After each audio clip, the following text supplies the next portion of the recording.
ಎಲ್ರಿಗೂ ನಮಸ್ಕಾರ. ನೀವು ನೋಡ್ತಾ ಇದ್ದೀರಾ ಸುದ್ದಿ ಸಮಯ ನ್ಯೂಸ್ ಚಾನಲ್. ಇದು ಲೋಕಲ್ ಎಕ್ಸ್ಪ್ರೆಸ್. ನಾನು ಮಹರ್ದೊಡ್ಡ ಅಕುಳಿಗೆ ಮತ್ತೆ ಒಂದಿಷ್ಟು ಹೊಸ ಸುದ್ದಿಗಳನ್ನು ತೆಗೆದುಕೊಂಡು ನಾವು ನಿಮ್ಮ ಮುಂದೆ ಬರ್ತಾ ಇದ್ದೀವಿ. ಈ ದಿನದ ಪ್ರಮುಖ ಹೆಡ್ಲೈನ್ಸ್ಗಳನ್ನು ನೋಡ್ಕೊಂಡು ಬರೋಣ. ಹುಮ್ನಾಬಾದ್ ತಾಲೂಕಿನಲ್ಲಿ ನಡೆದ ಬಾಲಕಿ ಮೇಲಿನ ಅತ್ಯಾಚಾರ ಕುರಿತು ಸಮಗ್ರ ತನಿಖೆಯಾಗಬೇಕು. ಇದೊಂದು ಲವ್ ಜಿಹಾದ್ ಅಲ್ಲ, ಬಲಾತ್ಕಾರ ಜಿಹಾದ್ ಎಂದ ಜಿಲ್ಲಾಧ್ಯಕ್ಷ ಸೋಮನಾಥ್ ಪಾಟೀಲ್. ಆರೋಪಿ ರೈಸ್ ಶೇಖ್ಗೆ ಗಲ್ಲು ಶಿಕ್ಷೆ ವಿಧಿಸುವಂತೆ ಶಾಸಕ ಸಿದ್ದು ಪಾಟೀಲ್, ಶರಣು ಸಲ್ಗರ್ ಆಗ್ರಹ. ನಾರಂಜ ಸಹಕಾರ ಸಕ್ಕರೆ ಕಾರ್ಖಾನೆ ಆವರಣದಲ್ಲಿ ಜರುಗಿದ ಕಾರ್ಖಾನೆಯ 40ನೇ ವರ್ಷದ ವಾರ್ಷಿಕ ಮಹಾಸಭೆ. ವಾರ್ಷಿಕ 2 ಕಿಲೋ ಸಕ್ಕರೆ ಕೊಡುವ ನಿರ್ಧಾರ ಕೈಗೊಂಡ ಉಮಾಕಾಂತ್ ನಾಗಮರಪಳ್ಳಿ. ಜಿಲ್ಲೆಯ ಕಾರ್ಖಾನೆಗಳನ್ನು ಉಳಿಸೋಣ, ಸೂರ್ಯಕಾಂತ್ ನಾಗಮರಪಳ್ಳಿ. ಅತಿವೃಷ್ಟಿಯಿಂದ ಬೆಳೆಹಾನಿ ವೀಕ್ಷಣೆ ಮಾಡಿದ ಸಚಿವ ರಹೀಂ ಖಾನ್. ಬೀದರ್ ತಾಲೂಕಿನ ಮಾಳೆಗಾಂವ್, ಜಾಂಪಾಡ್ ಮತ್ತು ಕಪಲಾಪುರ ಗ್ರಾಮಕ್ಕೆ ಭೇಟಿ ಮತ್ತು ಪರಿಶೀಲನೆ. ಸೂಕ್ತ ಪರಿಹಾರ ಒದಗಿಸುವ ಭರವಸೆ ನೀಡಿದ ಪೌರಾಡಳಿತ ಸಚಿವ ರಹೀಂ ಖಾನ್. ಚಿಟಗುಪ್ಪ ತಾಲೂಕು ಮಟ್ಟದ 64ನೇ ಶಿಕ್ಷಕರ ದಿನಾಚರಣೆ ಸಮಾರಂಭ. ಶಿಕ್ಷಕರು ಖುದ್ದಾಗಿ ಹೆಚ್ಚಿನ ಜ್ಞಾನ ಸಂಪಾದಿಸಿ ಮಕ್ಕಳಿಗೆ ತಿಳಿಸಬೇಕು. ಶಿಕ್ಷಣಾಧಿಕಾರಿಗಳು ಮಕ್ಕಳನ್ನ ಮೊಬೈಲ್ನಿಂದ ದೂರ ಬಿಡುವಂತೆ ಶಾಸಕ ಸಿದ್ದು ಪಾಟೀಲ್ ಬೆಲ್ದಾಳೆ ಆಗ್ರಹ. ನಗರದ ಖಾಸಗಿ ಕಲ್ಯಾಣ ಮಂಟಪದಲ್ಲಿ ಜರುಗಿದ ಬೀದರ್ ತಾಲೂಕು ಶಿಕ್ಷಕರ ದಿನಾಚರಣೆ ಸಮಾರಂಭ. ಕಾರ್ಯಕ್ರಮ ಉದ್ಘಾಟನೆಗೊಳಿಸಿದ ಸಚಿವ ರಹೀಂ ಖಾನ್. ದೇಶದ ಪ್ರತಿಷ್ಠಿತ ಅಧಿಕಾರಿಗಳು ನೌಕರನ ನಿರ್ಮಾಣ ಮಾಡುವ ಜವಾಬ್ದಾರಿ ಶಿಕ್ಷಕರ ಮೇಲಿದೆ. ಅಭಯಾನಂದ ಶ್ರೀಗಳು. ಇಂದಿನ ಒಂದಿಷ್ಟು ವಾರ್ತೆಗಳ ವಿವರಗಳನ್ನು ನೋಡ್ಕೊಂಡು ಬರೋಣ. ಹುಮ್ನಾಬಾದ್ ತಾಲೂಕಿನಲ್ಲಿ ಜರುಗಿದ ಬಾಲಕಿ ಮೇಲಿನ ಅತ್ಯಾಚಾರ, ಜೀವ ಬೆದರಿಕೆ ಮತ್ತು ನಗ್ನ ಫೋಟೋಗಳನ್ನು ಇಟ್ಟುಕೊಂಡು ನಿರಂತರ ಒಂದು ಬಲಾತ್ಕಾರಗೈದ ಶಿಕ್ಷಕ ರೈಸ್ ಶೇಖ್ಗೆ ಹಿಂದಿನ ರಹಸ್ಯ ತನಿಖೆ ಮಾಡಿ ಆರೋಪಿಗೆ ಗಲ್ಲು ಶಿಕ್ಷೆ ವಿಧಿಸಬೇಕೆಂದು ಬಿಜೆಪಿ ಜಿಲ್ಲಾಧ್ಯಕ್ಷ ಸೋಮನಾಥ್ ಪಾಟೀಲ್ ಸರ್ಕಾರಕ್ಕೆ ಆಗ್ರಹ ಮಾಡಿದ್ದಾರೆ. ನಗರದ ಜಿಲ್ಲಾ ಪತ್ರಿಕಾ ಭವನದಲ್ಲಿ ಜರುಗಿದ ಸುದ್ದಿಗೋಷ್ಠಿಯನ್ನು ಉದ್ದೇಶಿಸಿ ಮಾತನಾಡಿರುವಂಥ ಅವರು, ಈ ಹಿಂದೆಯೂ ಕೂಡ ಒಂದು ಅಜ್ಮೀರ್ನಲ್ಲಿ ಶಾಲಾ ವಿದ್ಯಾರ್ಥಿನಿ ಮೇಲೆ ನಿರಂತರವಾಗಿ ಅತ್ಯಾಚಾರ ನಡೆದು ಜೀವ ಬೆದರಿಕೆ ಹಾಕಿರುವ ಘಟನೆ ಜರುಗಿತ್ತು. ಅದೇ ಮಾದರಿಯಲ್ಲಿ ಜಿಲ್ಲೆಯ ಹುಮ್ನಾಬಾದ್ನಲ್ಲಿಯೂ ಕೂಡ ಘನಘೋರ ಪ್ರಕರಣ ಜರುಗಿದೆ. ಈ ಕುರಿತು ಸರ್ಕಾರ ಆರೋಪಿಯ ರಕ್ಷಣೆ ಮಾಡದೆ ತನಿಖೆಯನ್ನು ನಡೆಸಬೇಕು, ಪ್ರಕರಣವನ್ನು SIT ತನಿಖೆಗೆ ಒಪ್ಪಿಸಬೇಕು, ಆರೋಪಿಗೆ ಕಠಿಣ ಶಿಕ್ಷೆಯನ್ನು ವಿಧಿಸಬೇಕು. ಇದೇ ರೀತಿ ನಿರಂತರವಾಗಿ ಹಿಂದೂ ಹೆಣ್ಣು ಮಕ್ಕಳ ಮೇಲೆ, ವಿದ್ಯಾರ್ಥಿನಿಯರ ಮೇಲೆ ಅತ್ಯಾಚಾರ ನಡೀತಾ ಇದೆ. ಶಿಕ್ಷಕ ರೈಸ್ ಶೇಖ್ಗೆ ಅವನ ಹಿಂದೆ ಯಾರಿದ್ದಾರೆ, ಅವನಿಗೆ ಹಣ ಎಲ್ಲಿಂದ ಬರ್ತಾ ಇದೆ, ಅವನಲ್ಲಿ ಇಷ್ಟೊಂದು ಧೈರ್ಯ ಹೇಗೆ ಬಂತು ಎನ್ನುವ ಕುರಿತು ಸಮಗ್ರ ತನಿಖೆಯಾಗಬೇಕು, ಆರೋಪಿಗೆ ಶಿಕ್ಷೆ ಆಗಬೇಕು ಎನ್ನುವಂಥ ಮಾತನ್ನು ಪಾಟೀಲ್ ಅವರು ಹೇಳಿದರು. ಇದೊಂದು ಲವ್ ಜಿಹಾದ್ ಅಲ್ಲ, ಬದಲಾಗಿ ಇದು ಬಲಾತ್ಕಾರ ಜಿಹಾದ್ ಆಗಿದೆ. ರಾಜ್ಯದಲ್ಲಿ ಗಲಭೆಗಳು ನಡೀತಾ ಇದ್ರೂ ಕೂಡ ಸರ್ಕಾರ ಆರೋಪಿಗಳನ್ನು ರಕ್ಷಣೆ ಮಾಡ್ಕೊಂಡು ಬರ್ತಾ ಇದೆ. ಆರೋಪಿಗಳು ಕೂಡ ನಮ್ಮ ಹಿಂದೆ CM ಇದ್ದಾರೆ, ಏನಾದರೂ ಅಪರಾಧ ಮಾಡಿದರೆ ಕ್ಯಾಬಿನೆಟ್ನಲ್ಲಿ ನಮ್ಮ ಮೇಲಿರುವಂಥ ಎಲ್ಲ ಕೇಸ್ಗಳನ್ನು ವಾಪಸ್ ತೆಗೆದುಕೊಳ್ತಾರೆ ಎನ್ನುವ ಧೈರ್ಯ ಆರೋಪಿಗಳಲ್ಲಿದೆ ಎಂದು ಅಧ್ಯಕ್ಷ ಸೋಮನಾಥ್ ಪಾಟೀಲ್ ಆರೋಪ ಮಾಡಿದರು. ಹುಮ್ನಾಬಾದ್ ಶಾಸಕ ಸಿದ್ದು ಪಾಟೀಲ್ ಮಾತನಾಡಿ, ನಮ್ಮ ತಾಲೂಕಿನಲ್ಲಿ ಇಂಥ ಪ್ರಕರಣ ನಡೆದರೂ ಕೂಡ ತನಿಖೆ ಕುರಿತು ಪೊಲೀಸರು ನಮಗೆ ಏನೂ ಮಾಹಿತಿಗಳು ತಿಳಿಸ್ತಾ ಇಲ್ಲ. ತಾಲೂಕಿನಲ್ಲಿ ಅಧಿಕಾರಿಗಳು ಸರಿ ಇಲ್ಲ. ಪೊಲೀಸ್ ಇಲಾಖೆ ಪ್ರಕರಣ ಗಂಭೀರವಾಗಿ ತೆಗೆದುಕೊಂಡು ಆರೋಪಿಗೆ ಕಠಿಣ ಶಿಕ್ಷೆಯನ್ನು ವಿಧಿಸಬೇಕು ಅನ್ನುವಂಥ ಮಾತನ್ನು ಹೇಳಿದರು. ಬಸವ ಕಲ್ಯಾಣ ಶಾಸಕ ಶರಣು ಸಲ್ಗರ್ ಅವರು ಮಾತನಾಡಿ, ಆರೋಪಿ ಮಾತನಾಡಿದ್ದಾನೆ ಎನ್ನುವ ಆಡಿಯೋ ಬಿಡುಗಡೆಯಾಗಿದೆ. ನಾನೇ 4 ಜನ ಹುಡುಗಿಯರನ್ನು ಲಾಡ್ಜ್ಗೆ ಕರೆದುಕೊಂಡು ಹೋಗಿದ್ದೇನೆ ಎಂದು ಹೇಳಿದರೂ ಕೂಡ ಅದು ತನಿಖೆ ಆಗ್ತಾ ಇಲ್ಲ. ಆದ್ದರಿಂದ CM ಮತ್ತು ಗೃಹ ಸಚಿವರು ಶಾಲೆಗೆ ಭೇಟಿಯನ್ನು ನೀಡಿ ಸಂತ್ರಸ್ತ ವಿದ್ಯಾರ್ಥಿನಿಗೆ ನ್ಯಾಯ ಒದಗಿಸಿಕೊಡಿ. ಧರ್ಮಸ್ಥಳದಂತಹ ಸಣ್ಣ ವಿಷಯಕ್ಕೆ SIT ತನಿಖೆ ಮಾಡಿಸುವ ಸರ್ಕಾರ ಇಂತಹ ದೊಡ್ಡ ಬಲಾತ್ಕಾರ ಪ್ರಕರಣ ಜರುಗಿದೆ, ಇದನ್ನು SIT ತನಿಖೆ ನಡೆಸಿ ಆರೋಪಿಗೆ ಕಠಿಣ ಶಿಕ್ಷೆ ವಿಧಿಸಬೇಕು ಅನ್ನುವಂಥ ಆಗ್ರಹವನ್ನು ಮಾಡ್ತಾರೆ. ಸುದ್ದಿಗೋಷ್ಠಿಯಲ್ಲಿ ಶಾಸಕ ಡಾಕ್ಟರ್ ಶೈಲೇಂದ್ರ ಕೆ ಬೆಲ್ದಾಳೆ, ಪ್ರಮುಖರಾದ ದಿಗಂಬರರಾವ್ ಮಾನ್ಕರಿ, ರಾಜಶೇಖರ್ ನಾಗಮೂರ್ತಿ, ಬಸವರಾಜ್ ಪವಾರ್, ಶಿವ ಲೋಖಂಡೆ, ಈಶ್ವರ್ ಸಿಂಗ್ ಠಾಕೂರ್, ಮಾಧವ್ ಹಸೂರೆ, ಕಿರಣ್ ಪಾಟೀಲ್, ಲುಂಬಿಣಿ ಗೌತಮ್ ಸೇರಿದಂತೆ ಇನ್ನಿತರರು ಉಪಸ್ಥಿತರಿದ್ದರು. ನಂತರ 15 ಜೂನ್ಗೆ ಅವರು ಆ ಬ್ಲರ್ ಫೋಟೋ ಹಾಕಿ ಪತ್ರಿಕೆಯಲ್ಲಿ ಪ್ರಕಟಗೊಂಡಾಗ ಇಡೀ ಅಜ್ಮೀರ್ ನಗರದಲ್ಲಿ ಒಂದು ವಿದ್ಯುತ್ ಸಂಚಲನ. ಈ ವಿಷಯ ಯಾಕೆ ಉಲ್ಲೇಖ ಮಾಡ್ತಾ ಇದ್ದೀನಿ ಅಂದ್ರೆ, ಪತ್ರಿಕೆಯಲ್ಲಿ ಏನ್ ಶಕ್ತಿ ಇದೆ, ಪತ್ರಕರ್ತದ ಏನ್ ಶಕ್ತಿ ಇದೆ ಅಂತ ಹೇಳೋದಕ್ಕೋಸ್ಕರ ಆ ಪತ್ರಿಕೆಯಲ್ಲಿ ಬಂದ ನಂತರ 18ನೇ 3 ದಿವಸ ನಂತರ 18ನೇ ಜೂನ್ನಿಂದ ಸತತವಾಗಿ 3 ದಿವಸ ಅಜ್ಮೀರ್ ಪೂರ್ತಿ ಬಂದು ಉಳಿದು, ಅವಾಗ ಪೊಲೀಸರು ಬಂದು FIR ಮಾಡಿ 18 ಜನರ ವಿರುದ್ಧ FIR ಮಾಡಿ 18 ಜನರ ವಿರುದ್ಧ FIR ಆದ ನಂತರ ಅವ್ರಿಗೆ ಜೀವಾವಧಿ ಶಿಕ್ಷೆ ಆಗ್ತದೆ. ಅದ್ರಲ್ಲಿ ಒಬ್ಬ ಅಕ್ಯೂಸ್ ಸತ್ತು ಹೋಗ್ತಾನ. ನಂತರ ಅನೇಕ ಜನ ವಿಕ್ಟಿಮ್ಸ್ ಬಂದು ಹೇಳಿ ಪ್ರಾರಂಭ ಮಾಡ್ತಾರೆ. ಅಲ್ಲಿರಂತ ಎಲ್ಲ ಅಕ್ಯೂಸ್ಗಳು, ಕಲ್ಪ್ರಿಟ್ಸ್ ಎಲ್ಲರೂ ಮುಸ್ಲಿಂ. 18 ಜನ ಯಾರ ಮೇಲೆ ಕೇಸ್ ಆಗಿದ್ದಾರೆ ಎಲ್ಲರೂ ಮುಸ್ಲಿಮ್ಸ್. 250 ಯಾರು ವಿಕ್ಟಿಮ್ಸ್ ಇದ್ರು ಅವರೆಲ್ಲರೂ ಹಿಂದೂಗಳು. ಅಂದ್ರೆ ಇದರಿಂದ ಒಂದು ದೊಡ್ಡ ಕೈವಾಡ ಇತ್ತು. ಪೊಲೀಸರು ಕೂಡ ಅವ್ರಿಗೆ ಹೆದರ್ತಾ ಇದ್ರು, ಅಂತ ಒಂದು ವಾತಾವರಣ ಇತ್ತು. ಆದ್ರೆ ಇವತ್ತು ಅದರಲ್ಲಿ ಅನೇಕ ಜನರಿಗೆ, ಕಳೆದ ವರ್ಷದಲ್ಲಿ 6 ಜನರಿಗೆ, ಅಂದ್ರೆ ಹೋದ ವರ್ಷ ಪೋಸ್ಕೋ ಕೇಸ್ ಅಡಿಯಲ್ಲಿ ಅದರಲ್ಲಿರುವಂತಹ 6 ಜನರಿಗೆ ಜೀವಾವಧಿ ಶಿಕ್ಷೆ ಆಗಿದೆ. ಸುಪ್ರೀಂ ಕೋರ್ಟ್ ಅವರಿಗೆ ಆ ಕೇಸ್ ಹೋಗಿತ್ತು. ಅವರು ಆ ಸಾಕ್ಷಿಗಳ ಮೇಲೆ ದಬಾವ್ ಹಾಕಿ ಕೆಲವೊಬ್ಬರು ಅದರಿಂದ ಹೊರಗಡೆ ಕೂಡ ಒಂದು ಸಂತೋಷ್ ಹೆಗಡೆಯವರೇ ಒಬ್ಬ ಜೀವಾವಧಿ ಶಿಕ್ಷೆ ಆಗಿದ್ದರು, ಸುಪ್ರೀಂ ಕೋರ್ಟ್ ಜಡ್ಜ್ ಇದ್ರು. ಅವ್ರು ಜಡ್ಜ್ ಇದ್ದಂತಹ ಸಂದರ್ಭದಲ್ಲಿ ಜೀವಾವಧಿ ಶಿಕ್ಷೆಯನ್ನು 10 ವರ್ಷ ಅಂತ ಮಾಡಿದ್ರು. ಈ ವಿಷಯ ಈಗಾಗಲೇ ಜಿ ಮೀಡಿಯಾದಲ್ಲಿ the black story back chapter of Ajmer ಅನ್ನುವಂತಹ ಒಂದು ಇದರಲ್ಲಿ 16 ಜುಲೈ 2023ಕ್ಕೆ ಪ್ರಸಾರಗೊಂಡಿತ್ತು ಜಿ ಮೀಡಿಯಾದಲ್ಲಿ. ಅದರ ಮೇಲ್ಗಡೆ ಒಂದು ಪಿಕ್ಚರ್ ಕೂಡ ಆಗಿದೆ. ಅದು ಅಜ್ಮೀರ್ 92 ಅನ್ನುವಂತಹ ಒಂದು ಪಿಕ್ಚರ್ ಕೂಡ ಅಲ್ಲಿ ಆಗಿದೆ. ಇದಕ್ಕೆ ಸಾಮ್ಯತೆ ಹೊಂದಿರುವಂತಹ ಒಂದು ಪ್ರಕರಣ ಹುಮನಾಬಾದ್ನಲ್ಲಿ ಕಳೆದ ಒಂದು 15 ದಿವಸಗಳ ಹಿಂದೆ 15-20 ದಿವಸಗಳ ಹಿಂದೆ ಹುಮನಾಬಾದ್ ತಾಲೂಕಿನಲ್ಲಿ ಬೆಳಕಿಗೆ ಬಂದಿದೆ. ಈಗಾಗಲೇ ಆ ಪ್ರಕರಣದಲ್ಲಿ ಪೋಸ್ಕೋ ಕೇಸ್ ದಾಖಲಾಗಿರುವುದರಿಂದ ನಾವು ಹೆಸರುಗಳನ್ನು ಉಲ್ಲೇಖ ಮಾಡೋದಿಲ್ಲ, ಯಾವ ಗ್ರಾಮ ಏನು ಅಂತ ಹೇಳಿ. ಹುಮನಾಬಾದ್ ತಾಲೂಕಿನ ಪ್ರತಿಷ್ಠಿತ ಶಿಕ್ಷಣ ಸಂಸ್ಥೆ, ಬಹುಶಃ ನಮ್ಮ ಜಿಲ್ಲೆಯಲ್ಲಿ ಪ್ರಥಮ ಮರಾಠಿ ಭಾಷಿಕ ಹೈಸ್ಕೂಲ್ ಪ್ರಾರಂಭವಾಗಿರೋದು ಅಲ್ಲೇ.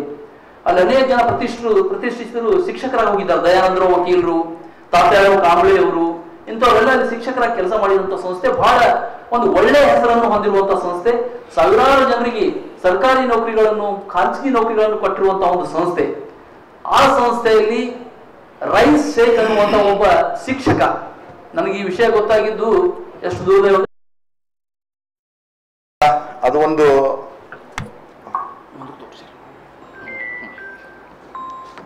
ಸರ್ಕಾರಕ್ಕೆ ನಾವು ಒತ್ತಾಯ ಮಾಡ್ತೇವೆ. ಇದ್ರ ಬಗ್ಗೆ SIT ತನಿಖೆ ಮಾಡಿ ಏನೋ ಕಲ್ಪ್ರಿಟ್ ಇದ್ದಾನ ಅವನಿಗೆ ಫಾಸಿ ಹಾಕ್ಬೇಕಂತ ನಾವು ಎಲ್ಲರೂ ಕೂಡ ನಮ್ಮ ಪಕ್ಷದಿಂದ ನಾವು ಮತ್ತು ಹಿಂದೂಪರ ನಮ್ಮ ಎಲ್ಲಾ ಸಂಘಟನೆ ವತಿಯಿಂದ ಆಗ್ರಹ ಮಾಡ್ತೇವೆ. ಯಾಕಂತಂದ್ರೆ ಈ ತರ ಆಗ್ಕೋತ ಹೋಗ್ತು ಅಂತಂದ್ರ ಇದ್ರ ಹಿಂದೆ ಏನೇನಿದೆ ಅನ್ನೋದು ಗೊತ್ತಾಗ್ಬೇಕು. ಇದಕ್ಕ ಈಗ ಸಣ್ಣ ಸಣ್ಣ ಮಕ್ಕಳು ಅವರಿಗೆ ಇನ್ನ ಮ್ಯಾಚುರಿಟಿನೂ ಕೂಡ ಬಂದಿರಲ್ಲ. ಹೈಸ್ಕೂಲಿಗೆ ಅಂತಂದ್ರೆ ಅವ್ರಿಗೇನು ಅವ್ರ ಕಾಲೇಜಸ್ ಇಲ್ಲ, ಅವ್ರೇನು ಯಾವ್ದು ದೊಡ್ಡವರಿಲ್ಲ. ಆದ್ರೆ ಈ ತರ ನಡೀತು ಅಂತಂದ್ರ ಮತ್ತೆ ಏನಾಗ್ತಾ ಇದೆ ಗೊತ್ತಾ? ಇದ್ರ ಬಗ್ಗೆ ಏನ್ ಸರ್ಕಾರ ಏನ್ ಮಾಡ್ತಾ ಇದೆ, ಪೊಲೀಸ್ ಡಿಪಾರ್ಟ್ಮೆಂಟ್ ಏನ್ ಮಾಡ್ತಾ ಇದೆ ಗೊತ್ತಾ? ಇದ್ರ ಬಗ್ಗೆ ತಮಗೂ ಕೂಡ ಮಾಹಿತಿ ಕೊಡ್ಬೇಕಲ್ಲ ಪೊಲೀಸರು, ಈ ತರ ಆಗಿದೆ ಅಂತ. ಆಗಿ 28ನೇ ತಾರೀಕು ಆಗಿದೆ, ಇವತ್ತಿದ್ದು 9 ತಾರೀಕು, ಸುಮಾರು 10 ದಿವಸ ಆಗ್ತದೆ. ಏನ್ ಎನ್ಕ್ವೈರಿ ಮಾಡಿದಾರ? ಇವತ್ತು ಆರೇ ಶಾಸಕರಾಗಿ ಅದ್ರ ಬಗ್ಗೆ ನಮಗ ಯಾವುದು ಕೂಡ ಮಾಹಿತಿ ಕೊಡಲ್ಲ ಪೊಲೀಸರು. ಹುಮ್ನಾಬಾದ್ ಈ ತರ ಆಗ್ತಂದ್ರೆ ಮತ್ತೆ ಪೊಲೀಸರ ಬಗ್ಗೆ ಏನು ಇವತ್ತು ವಿಶ್ವಾಸ ಇಟ್ಕೊಂಡು ನಾವು ಕೇಳ್ಬೇಕು ಅವರಿಗೆ. ಅವರೆಲ್ಲ ಏನಾಗಿಲ್ಲ, ಅವ್ರು ಕೈಗೊಂಬೆಯಾಗಿ ಕೆಲಸ ಮಾಡ್ಕೊಂಡು ಹೋಗ್ತಾ ಇದಾರೆ. ಮಾರ್ಕೆಟ್ ಮಿಕ್ಕಿದ ಏನೂ ಇಲ್ಲ.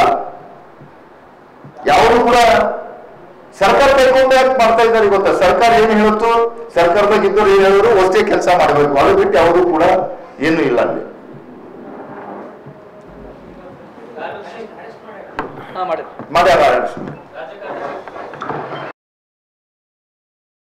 ಜಿಲ್ಲೆಯ ಎಲ್ಲ ನನ್ನ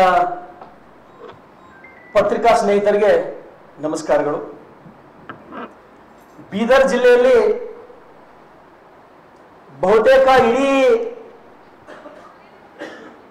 ಮಾನವ ಕುಲ ತಲೆ ತಗ್ಗಿಸ್ತಕ್ಕಂಥ ಘಟನೆ ವಿರುದ್ಧ ನಾವು ಪತ್ರಿಕಾಗೋಷ್ಠಿಯನ್ನ ಹಮ್ಮಿಕೊಂಡಿದ್ದೇವೆ.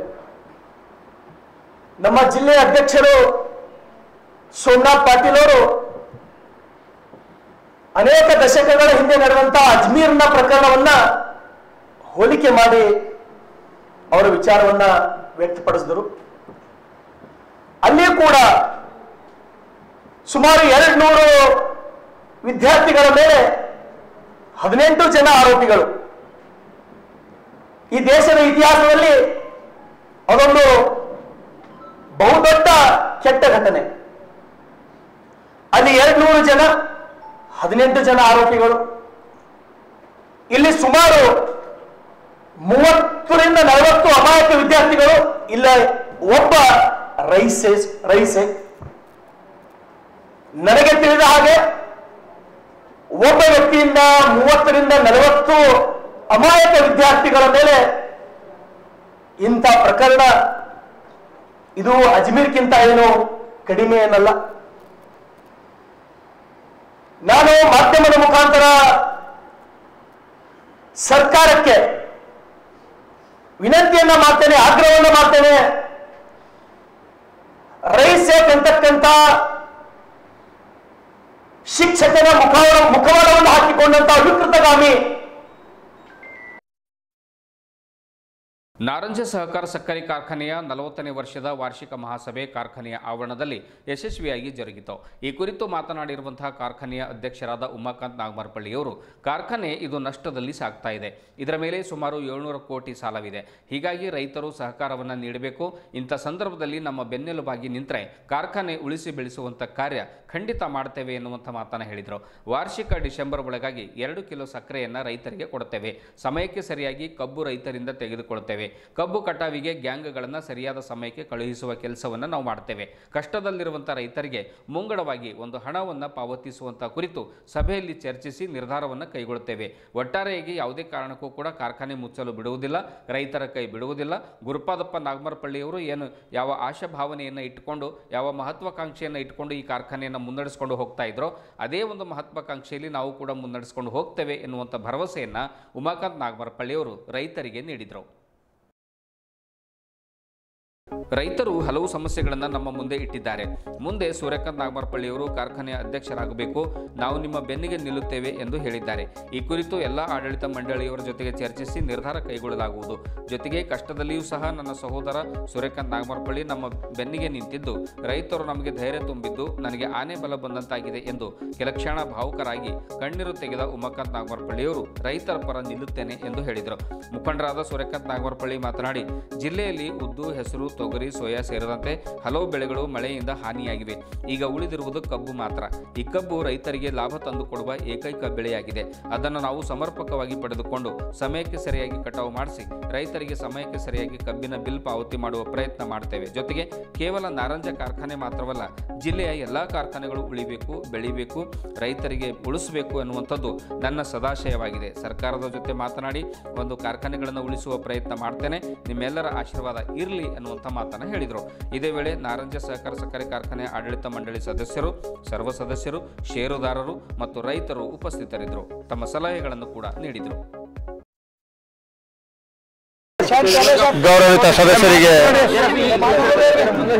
ಪ್ರಪ್ರಥಮವಾಗಿ ಧನ್ಯವಾದ ಸಲ್ಲಿಸುತ್ತಾ, ಡಾಕ್ಟರ್ ಗುರುಪಾದಪ್ಪ ನಾಗಮರಪಳ್ಳಿಯವರು ಕಟ್ಟಿದಂಥ ಈ ಫ್ಯಾಕ್ಟರಿ ಮುಂದಿನ ದಿನಗಳಲ್ಲೂ ಕೂಡ ಬಹಳ ಸುಸೂತ್ರವಾಗಿ ನಡ್ಸ್ಕೊಂಡು ಹೋಗ್ತಕ್ಕಂಥ ಕೆಲಸವನ್ನು ನಾವು ಆಡಳಿತ ಮಂಡಳಿಯವರು ಮಾಡ್ತೀವಿ. ಬರ್ತಕ್ಕಂಥ ಕೆಲವು ದಿನದಲ್ಲಿ ಈಗ ಈ ಬೋರ್ಡಿಗೆ ಎಲೆಕ್ಷನ್ ಕೂಡ ಇದೆ. ಹಾಗೆ ಈಗಾಗಲೇ ಸುಮಾರು 20 ಜನ ಗೌರವಿತ ಸದಸ್ಯರು ತಮ್ಮ ಸಲಹೆಗಳನ್ನು, ಮಾರ್ಗದರ್ಶನವನ್ನು ಈ ಇದ್ದ ಹಾಲಿ ಆಡಳಿತ ಮಂಡಳಿಗೆ ಕೊಟ್ಟಿದ್ದರು. ಏನೇನು ಆಡಳಿತ ಮಂಡಳಿ ಹೋದ ವರ್ಷ ನ್ಯೂನತೆಗಳಾಗಿದ್ದು ಆ ನ್ಯೂನತೆಗಳನ್ನು ಸರಿಪಡಿಸ್ಕೊಳ್ಬೇಕು, ಮುಂದಿನದಲ್ಲಿ ಅದನ್ನು ತಿರುಗಾ ಇನ್ನೊಂದು ಸಾರಿ ಅದನ್ನು ಹೊರಬರಬಾರದು ಅಂತಕ್ಕಂಥ ಉದ್ದೇಶದಿಂದ ನಾವು ಈಗ ಆಡಳಿತ ಮಂಡಳಿಯವರು ನಿರ್ಣಯವನ್ನು ಮಾಡ್ತೀವಿ. ಏನೇನು ಸಲಹೆ ಕೊಟ್ಟಿದ್ದಾರೆ, ಸೂಚನೆಗಳು ಕೊಟ್ಟಿದ್ದಾರೆ, ಮಾರ್ಗದರ್ಶನ ಕೊಟ್ಟಿದ್ದಾರೆ, ಚಾಚು ತಪ್ಪಿದ ಮುಂದಿನ ದಿನಗಳಲ್ಲಿ ಅದು ಸರಿಪಡಿಸತಕ್ಕಂಥ ಕೆಲಸವನ್ನು ನಾವು ಆಡಳಿತ ಮಾಡ್ತೀವಿ. ಆಡಳಿತ ಮಂಡಳಿ ಬಹುಸಂಖ್ಯಾತ ಸದಸ್ಯರು, ಗೌರವ ಸದಸ್ಯರು 1 kg ಸಕ್ಕರೆಯನ್ನು ತಾವು ಪ್ರತಿ ವರ್ಷ ಗುರುಪಾದಪ್ಪ ನಾಗಮರಪಳ್ಳಿ ಇದ್ದಾಗ ಕೊಡ್ತಾ ಇದ್ದೀರಿ. ಈ ವರ್ಷ ಕೂಡ ಕೊಡಬೇಕು ಅಂತಕ್ಕಂಥ ಸಲಹೆಯನ್ನು ಕೊಟ್ಟಿದ್ದರು.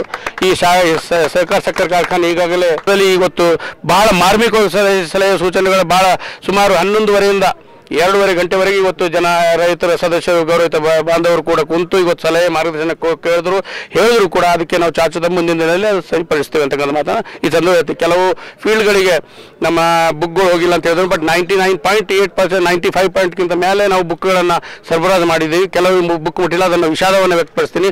ಮುಂದಿನ ಅದನ್ನು ಕೂಡ ಈ 5.5% ಅದನ್ನು ಕೂಡ ಕರೆಕ್ಷನ್ ಮಾಡಿಕೊಂಡು ಅವ್ರಿಗೆ ಬುಕ್ ತಲುಪಿಸ್ತಕ್ಕಂಥ ಕೆಲಸವನ್ನು ಕೂಡ ಮಾಡ್ತೀವಿ. ಎಲ್ಲಿ ಕಟಾವು ಗ್ಯಾಂಗ್ಗಳು ಕರೆಕ್ಟಾಗಿ ಕಟಾವು ಮಾಡ್ತಾ ಇಲ್ಲ, ಕಬ್ಬು ಒಂದು ಕೆಳಗಡೆ ಒಂದೊಂದು ಗೇಣು ಇಟ್ಟು ಮಾಡ್ತಾ ಇದ್ದಾರೆ, ಅದನ್ನು ಕೂಡ ಸರಿಪಡಿಸತಕ್ಕಂಥ ಕೆಲಸ ನಾವೇ ಒಂದು ಟೀಮ್ ಮಾಡಿ, ತಾಲೂಕು ವೈಸ್ ಟೀಮ್ ಮಾಡಿ, ತಾಲೂಕಾ ಡೈರೆಕ್ಟರ್ಗಳಿಗೆ ಒಂದು 4 ದಿವಸ ಆ ಭಾಗದಲ್ಲಿ ತಿರುಗತಕ್ಕಂಥ ಕೆಲಸವನ್ನು ಗಾಡಿಗಳನ್ನು ಕೊಟ್ಟು ಇದು ಮಾಡಿ ಅವರಿಗೆ ಆ ಭಾಗದಲ್ಲಿ ತಿರುಗಿಸಿ ರೈತರ ಹೊಲಗಳಿಗೆ ಭೇಟಿ ಕೊಟ್ಟು ಅವ್ರ ಸಮಸ್ಯೆಗಳನ್ನು ಅರಿತು ಮತ್ತು ನಾವು ಯಾವ ರೀತಿ ಕರೆಕ್ಷನ್ ಮಾಡಬೇಕು ಅಂತಕ್ಕಂಥ ನಾವು ಬೋರ್ಡ್ನಲ್ಲಿ ಚರ್ಚೆಗಳು ಮಾಡ್ತಕ್ಕಂಥ ಕೆಲಸವನ್ನು ಮಾಡ್ತೀವಿ. ಧನ್ಯವಾದಗಳು ತಮ್ಮೆಲ್ಲ ಪೂರ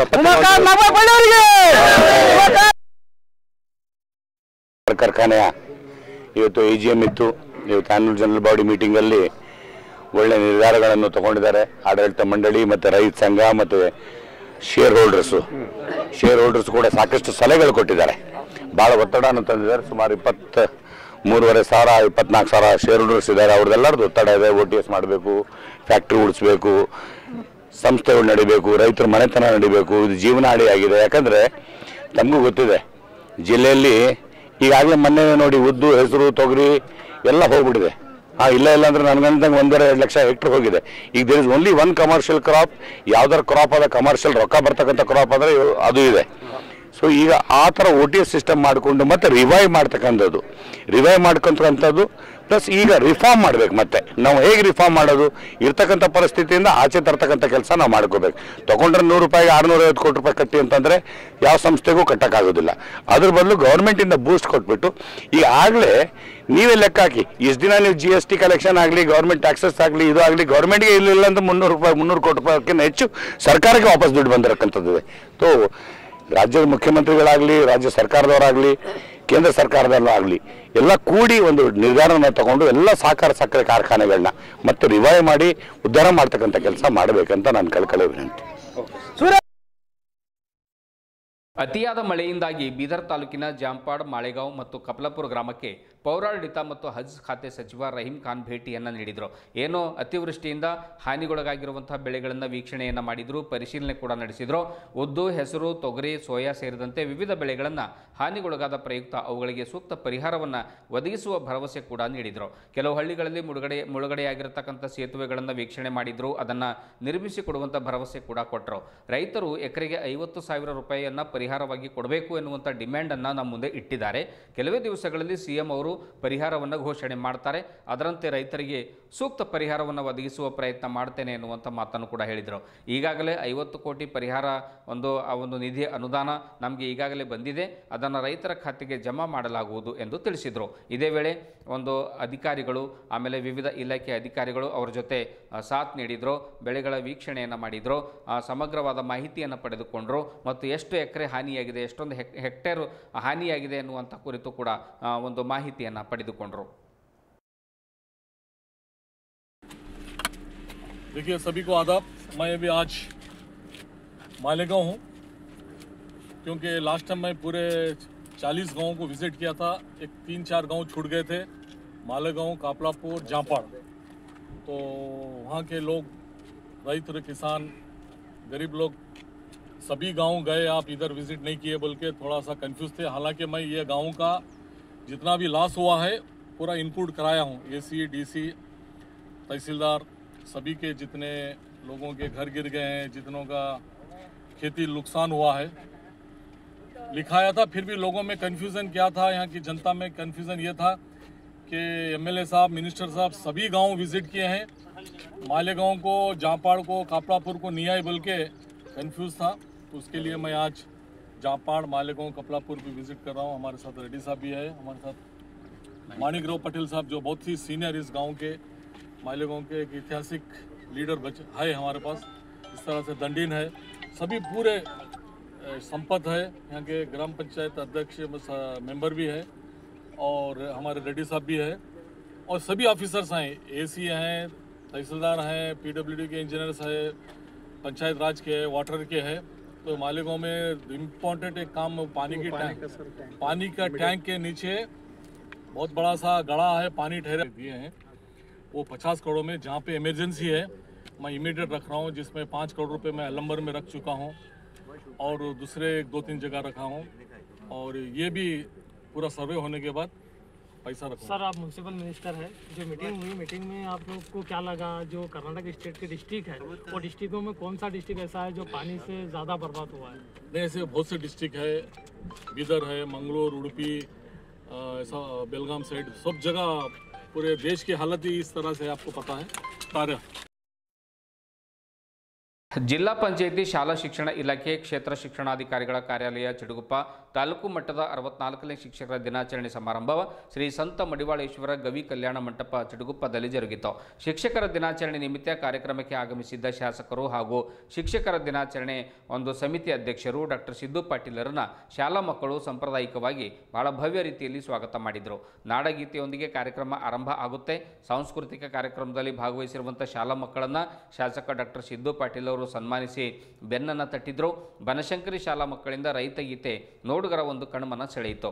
ಶಿಕ್ಷಕರು ಖುದ್ದಾಗಿ ಹೆಚ್ಚಿನ ಜ್ಞಾನವನ್ನು ಸಂಪಾದನೆ ಮಾಡಿ ನಂತರ ಅದನ್ನು ಮಕ್ಕಳಿಗೆ ಹೇಳಿಕೊಡುವಂಥ ಪ್ರಯತ್ನ ಮಾಡಬೇಕು. ಶಿಕ್ಷಕರು ವಿದ್ಯಾರ್ಥಿಗಳಿಗೆ ಹೆಚ್ಚಿನ ಗಮನವನ್ನು ಹರಿಸಬೇಕು, ಪಾಠ ಮಾಡಬೇಕು ಎಂದು ಕ್ಷೇತ್ರ ಶಿಕ್ಷಣಾಧಿಕಾರಿ ವೆಂಕಟೇಶ್ ಗುಡಾಳ್ ಅವರು ಈ ಸಂದರ್ಭದಲ್ಲಿ ಶಿಕ್ಷಕರಿಗೆ ಅವರು ಸಲಹೆಯನ್ನು ಕೊಟ್ಟಿದ್ದರು. ಮೊಬೈಲ್ ಕಾರಣದಿಂದ ಇಂದಿನ ಮಕ್ಕಳು ಏಕಾಂಗಿಯಾಗ್ತಾ ಇದ್ದಾರೆ. ಇದು ಅತ್ಯಂತ ಗಂಭೀರ ಸಮಸ್ಯೆಯಾಗಿದ್ದು ಮಕ್ಕಳ ಹಾಗೂ ದೇಶದ ಭವಿಷ್ಯಕ್ಕೆ ಅಪಾಯ ತರಬಹುದು. ಈ ಸಮಸ್ಯೆಗೆ ಶಿಕ್ಷಕರೇ ಪರಿಹಾರ ಕಲ್ಪಿಸಬಲ್ಲರು. ಶಾಲೆಗಳಲ್ಲಿ ಮಕ್ಕಳನ್ನ ಮೊಬೈಲ್ ದುಷ್ಪರಿಣಾಮದ ಕುರಿತು ವಾರದಲ್ಲಿ ಒಂದು ದಿನ ವಿಶೇಷ ಪಾಠ ಮಾಡಬೇಕು ಎಂದು ಶಾಸಕ ಸಿದ್ದು ಪಾಟೀಲ್ ಬೆಲ್ದಾಳೆ ಅವರು ತಿಳಿಸಿದರು. ಇದೇ ವೇಳೆ ಶಾಸಕ ಬೆಲ್ದಾಳೆ ಅವರು ಕೂಡ ಈ ಸಂದರ್ಭದಲ್ಲಿ ಮಾತನಾಡಿ ಮಕ್ಕಳಿಗೆ ಸಲಹೆಯನ್ನು ಕೊಡ್ತಾರೆ. ದಿವ್ಯ ಸಾನ್ನಿಧ್ಯವನ್ನು ಚಿಟಗುಪ್ಪದ ಚಾಂಗ್ಲೇರ ಹಿರೇಮಠ ಸಂಸ್ಥಾನದ ಶ್ರೀ ಗುರುಲಿಂಗ ಶಿವಾಚಾರ್ಯರು, ಶ್ರೀ ಮರಳಾರಾಧ್ಯ ಶಿವಾಚಾರ್ಯರು, ತಾಲೂಕು ಪಂಚಾಯತ್ ಇಒ ಲಕ್ಷ್ಮೀ ಬಿರಾದರ್, ಸಮನ್ವಯಾಧಿಕಾರಿ ಪ್ರೀತಮ್ ಸಿಂಗ್ ಜಾಧವ್, ಅಕ್ಷರ ದಾಸೋಹದ ಸಹಾಯಕ ನಿರ್ದೇಶಕಿ ಕರುಣಾದೇವಿ ಶಿಂದೆ, ಜಿಲ್ಲಾ ಪ್ರೌಢ ಮತ್ತು ಪ್ರಾಥಮಿಕ ಶಿಕ್ಷಕರ ಸಂಘದ ಅಧ್ಯಕ್ಷರುಗಳಾದ ಶೇಖ್ ಮೆಹಬೂಬ್ ಪಟೇಲ್, ರವೀಂದ್ರ ರೆಡ್ಡಿ ಮಾಲಿ ಪಾಟೀಲ್, ತಾಲೂಕು ಸರ್ಕಾರಿ ನೌಕರ ಸಂಘದ ಅಧ್ಯಕ್ಷ ರಾಜಶೇಖರ್ ಉಪ್ಪಿನ್ ಸೇರಿದಂತೆ ಇನ್ನು ಅನೇಕ ಜನ ಅಧಿಕಾರಿಗಳು ಹಾಗೂ ಶಿಕ್ಷಕರು ಉಪಸ್ಥಿತರಿದ್ದರು. ಮೊಬೈಲ್ ಬಳಕೆ ಮಾಡ್ತಾ ಇದ್ದಾರೆ, ಅದರಿಂದ ಅವ್ರದ್ದು ಹೆಲ್ತ್ ಕೂಡ ಬಹಳಷ್ಟು ಹಾಳಾಗ್ತಾ ಇದೆ.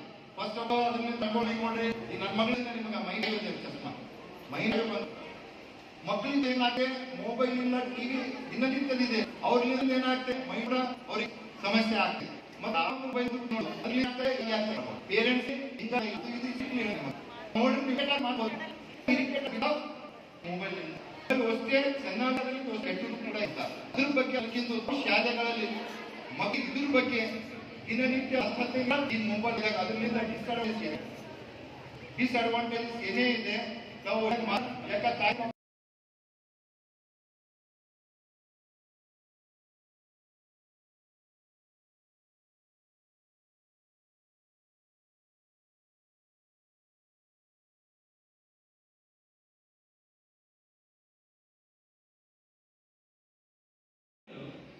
ಇಷ್ಟೊಂದು ಅದ್ಭುತ ಶಕ್ತಿ ಇದೆ ಟೀಚರ್ ಹತ್ರ. ಕಳೆದ 25 ವರ್ಷಗಳ ಅಮೆರಿಕ ಜಪಾನ್ ಮೇಲೆ ಒಂದು ಯುದ್ಧ ಮಾಡಿ ಬಾಂಬ್ ಮಾಡಿ ಹಿರೋಶಿಮಾ ನಾಗಸಾಕಿ ಮೇಲೆ ಇಡೀ ದೇಶನೇ ಜಪಾನ್ ದೇಶ ಹೋಗ್ತಪ್ಪ ಪೂರಾ ಮ್ಯಾಪಲ್ಲಿ ಅದು ಅಳಿಸ್ತು, ಅದರಲ್ಲಿ ಏನೂ ಬೆಳೆಯಲ್ಲ, ಏನೂ ಆಗಲ್ಲ ಅಂತ ಎಲ್ಲರೂ ಚಿಂತನೆ ಮಾಡಿದ್ರು ವಿಶ್ವ. ಅಂದ್ರ ಅಲ್ಲಿದ್ದಂತ ಟೀಚರ್ಸು ಆ ದೇಶವನ್ನು ಮುನ್ನಡೆಸಿದ್ರು. ಈ ವಿಶ್ವದಲ್ಲಿ ನಂಬರ್ 5ನೇ ಸ್ಥಾನದ ಫೈನಾನ್ಸಿಯಲ್ ಅದು ಇದು ಮುಖ್ಯ ಕಾರಣ ಅಂದ್ರೆ ಅಲ್ಲಿದ್ದಂತ ಟೀಚರ್ ಏನೇನೋ ಮಾಡಬಹುದು ಅಂತ ಉದಾಹರಣೆ ಜಪಾನ್ ನಲ್ಲಿದ್ದಂತ ಟೀಚರ್ ಶಿಕ್ಷಕರು ಅಂತ ಹೇಳಕ್ ಇಷ್ಟಪಡ್ತೀನಿ. ಅಬ್ದುಲ್ ಕಲಾಂ, APJ ಅಬ್ದುಲ್ ಕಲಾಂ ಅವರು ಕೂಡ ಟೀಚರ್ ಇದ್ರು. ಅವರು ದೊಡ್ಡ ಸೈಂಟಿಸ್ಟ್ ಆಗಿ ಪರಿವರ್ತನೆ ಆದರು. ಇಡೀ ದೇಶಕ್ಕೆ ಒಳ್ಳೆ ಒಳ್ಳೆ ರಕ್ಷಣೆ ಮಾಡಂತ ಬಾಂಬ್ಗಳು ಕೊಟ್ಟರು. ಪೋಖ್ರಾನ್ ಬಾಂಬ್ಗಳಾಗ್ಲಿ, ಇನ್ನಿತರ ಸಾಕಷ್ಟು ಟ್ರೆಮೆಂಡಸ್. ಕ್ಷೇತ್ರ ಶಿಕ್ಷಣಾಧಿಕಾರಿಗಳ ಕಾರ್ಯಾಲಯ ಹಾಗೂ ಶಾಲಾ ಶಿಕ್ಷಣ ಇಲಾಖೆ ವತಿಯಿಂದ ಬೀದರ್ ತಾಲೂಕಾ ಮಟ್ಟದ ಶಿಕ್ಷಕರ ದಿನಾಚರಣೆ ಕಾರ್ಯಕ್ರಮ ನಗರದ ಖಾಸಗಿ ಕಲ್ಯಾಣ ಮಂಟಪದಲ್ಲಿ ಅತ್ಯಂತ ಅದ್ದೂರಿಯಾಗಿ ಜರುಗಿತು. ಸಮಾರಂಭವನ್ನು ಪೌರಾಡಳಿತ ಮತ್ತು ಹಜ್ ಸಚಿವ ರಹೀಂ ಖಾನ್ ಅವರು ಉದ್ಘಾಟನೆ ಮಾಡ್ತಾರೆ. ವೇದಿಕೆ ಮೇಲೆ ಬೀದರ್ ದಕ್ಷಿಣ ಕ್ಷೇತ್ರದ ಶಾಸಕರಾದ ಡಾಕ್ಟರ್ ಶೈಲೇಂದ್ರ ಬೆಲ್ದಾಳೆ ಅವರು ಕೂಡ ಉಪಸ್ಥಿತರಿದ್ದರು. ಇದೇ ವೇಳೆ ವಿಶೇಷ ಉಪನ್ಯಾಸವನ್ನು ಬೆಂಗಳೂರಿನ ಪೂಜ್ಯಶ್ರೀ ಅಭಯಾನಂದ ಶ್ರೀಗಳು ನೀಡುತ್ತಾರೆ. ಅವರು ಮಾತನಾಡ್ತಾ ಹೇಳ್ತಾರೆ, ದೇಶದ ಸೈನಿಕ, ವ್ಯಾಪಾರಿ, ಉದ್ಯಮಿ, ಅಧಿಕಾರಿಗಳು, ರಾಜಕಾರಣಿಗಳು ಯಾರೇ ಇರಲಿ ಅವರೆಲ್ಲರನ್ನ ತಯಾರಿಸುವಂತಹ ಏಕೈಕ ಶಕ್ತಿ ಇರುವಂತಹ ಜೀವಿ ಅಂತಂದರೆ ಅದು ಶಿಕ್ಷಕರು. ಶಿಕ್ಷಕರಿಂದಲೇ ಈ ದೇಶದ ನಿರ್ಮಾಣ ಮಾಡಲಿಕ್ಕೆ ಸಾಧ್ಯ ಆಗ್ತದೆ ಅನ್ನುವಂಥ ಮಾತನ್ನು ಹೇಳಿದರು. ಶಿಕ್ಷಕರು ಈ ದೇಶದ ನಿರ್ಮಾತೃಗಳು. ಅವರನ್ನ ಗುರುವಿನ ಒಂದು ಸ್ಥಾನದಲ್ಲಿ ನೋಡಿದಾಗ ಮಾತ್ರ ಬದುಕು ಹಸನಾಗ್ತದೆ, ದೇಶ ಉದ್ಧಾರ ಆಗ್ತದೆ ಎನ್ನುವಂಥ ಮಾರ್ಮಿಕವಾಗಿರ್ತಕ್ಕಂಥ ನುಡಿಗಳನ್ನು ಶ್ರೀಗಳು ಹೇಳ್ತಾರೆ. ವೇದಿಕೆ ಮೇಲೆ ಸರ್ಕಾರಿ ನೌಕರರ ಸಂಘದ ಜಿಲ್ಲಾಧ್ಯಕ್ಷ ಸೋಮಶೇಖರ್ ಬಿರಾದರ್ ಚಿದ್ರಿ, ಪ್ರಭುಲಿಂಗ್ ತೂಗಾವೆ, ಸಂಜೀವ್ ಕುಮಾರ್ ಅತ್ತಿವಾಳೆ, ಆಮೇಲೆ ಕ್ಷೇತ್ರ ಶಿಕ್ಷಣಾಧಿಕಾರಿಗಳು, BRC CRC ಅಧಿಕಾರಿಗಳು ಮತ್ತು ತಾಲೂಕಿನ ವಿವಿಧ ಒಂದು ಪ್ರಾಥಮಿಕ ಮತ್ತು ಪ್ರೌಢಶಾಲೆಯ ಎಲ್ಲ ಶಿಕ್ಷಕ ವೃಂದದವರು ಉಪಸ್ಥಿತರಿದ್ದರು. ಕಾರ್ಯಕ್ರಮ ಬಹಳ ಅದ್ದೂರಿಯಾಗಿ ಜರುಗಿತು.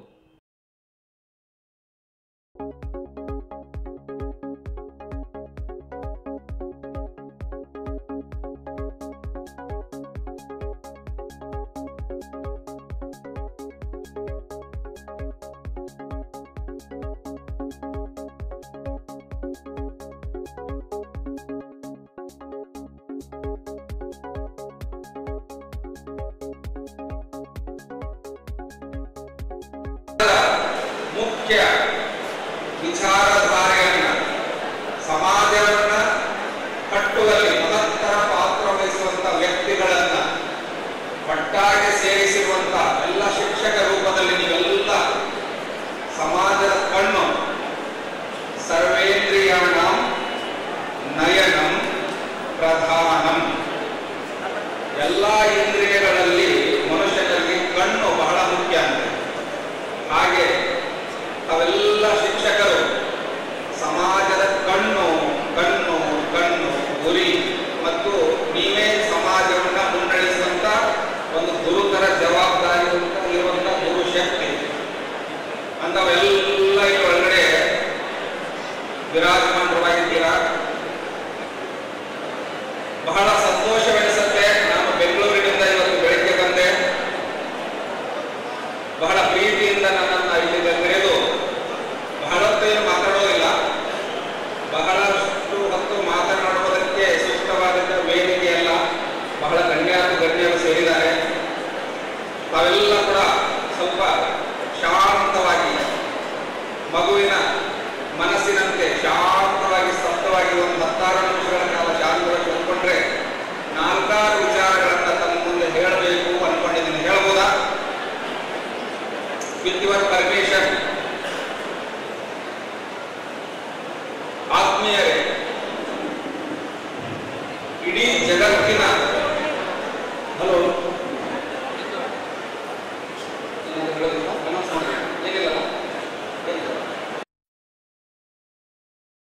ಇದುವರೆಗೂ ಸುದ್ದಿ ಕೊಟ್ಟಿರುವ ನಾನು ಮಹಾರ್ದು ಡಾಕ್ಳಿಗೆ ಮತ್ತೆ ಮುಂದಿನ ವಾರ್ತೆಗಳೊಂದಿಗೆ ಭೇಟಿಯಾಗೋಣ. ವಂದನೆಗಳು.